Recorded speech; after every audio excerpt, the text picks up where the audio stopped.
শনি পঞ্চমে থাকলে স্নেহপ্রীতির ব্যাপারে জাতকের মন খুব বেশি সাড়া দেয় না। তার কল্পনা ব্যবহারিক জগতেই অভিব্যক্ত হয়।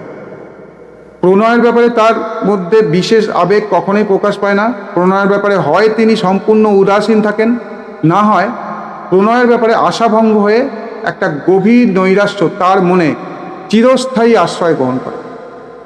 সন্তানাদির ব্যাপারেও পঞ্চমস্থ শনি নানা রকম দুঃখ ও বাধাবিঘ্নের সৃষ্টি করে। জাতক পুরুষত্বহীন হতে পারেন অথবা তার সন্তানগণ বাঁচে না। চন্দ্র বা শুক্রের দ্বারা অনুগৃহীত না হলে অনেক সময় জাতকের একটিমাত্র পুত্র থাকে। কোনো রকম সাহসিক বা অভিনব কাজে জাতকের বিশেষ সুবিধা হয় না, কিন্তু সাধারণত গতানুগতিক কাজে বা যে কাজে হঠাৎ বিশেষ লোকসানের ভয় নেই, এই রকম কোনো কাজে জাতকের অর্থপ্রাপ্তি হতে পারে। জাতকের মধ্যে কূটবুদ্ধি থাকা সম্ভব। এরূপ জাতক অজীর্ণ রোগী হয়, সে মলিন চিত্ত বিশিষ্ট ও দরিদ্র হয়।